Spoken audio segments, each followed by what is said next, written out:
দীর্ঘ একটি সময় পরে একটি স্বতঃস্ফূর্ত নির্বাচন হতে যাচ্ছে, কেমন দেখছেন আগামী নির্বাচন? বিগত ফেসিবাদের যেই শাসন আমল ছিল ওই সময় মানুষের মাঝে মানুষ মূলত চাতক পাখির মতো নির্বাচনের একটা আকাঙ্ক্ষা করেছিল। মানুষ তাদের ভোটাধিকারের জন্য অনেক বেশি আকাঙ্ক্ষিত ছিল এবং রাজপথে লড়াই সংগ্রামে গণতন্ত্রকামী সকল দলগুলো একই সাথে ছিল এবং তাদের ভয়েস ছিল একটাই, সেটা হচ্ছে ভোটাধিকার। তো আল্লাহর অশেষ মেহেরবানিতে গত 5ই আগস্টের একটি অভূতপূর্ব গণ অভ্যুত্থানের পরবর্তী সময়ে মানুষ আবার সেই ভোটাধিকার প্রয়োগের একটি স্বপ্ন বুনছে।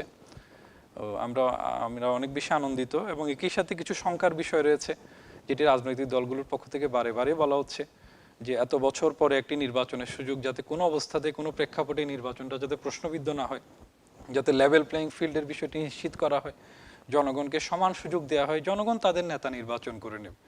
আমরা একই সাথে আনন্দিত এবং একই সাথে যে কনসার্নগুলো রয়েছে সেই কনসার্নগুলো যাতে অথরিটি অ্যাড্রেস করেন, যারা দায়িত্বে রয়েছেন তারা যাতে সেগুলোকে পূর্ণ আন্তরিকতার সাথে বিষয়গুলোকে দেখে এদেশের গণমানুষের যে একটি আকাঙ্ক্ষা, একটা সুন্দর একটা স্বতঃস্ফূর্ত, আমাদের প্রফেসর ইউনূস সাহেব যেভাবে বলেছেন যে তিনি ইতিহাসের একটা দৃষ্টান্তমূলক নির্বাচন তিনি জাতিকে উপহার দিতে চান।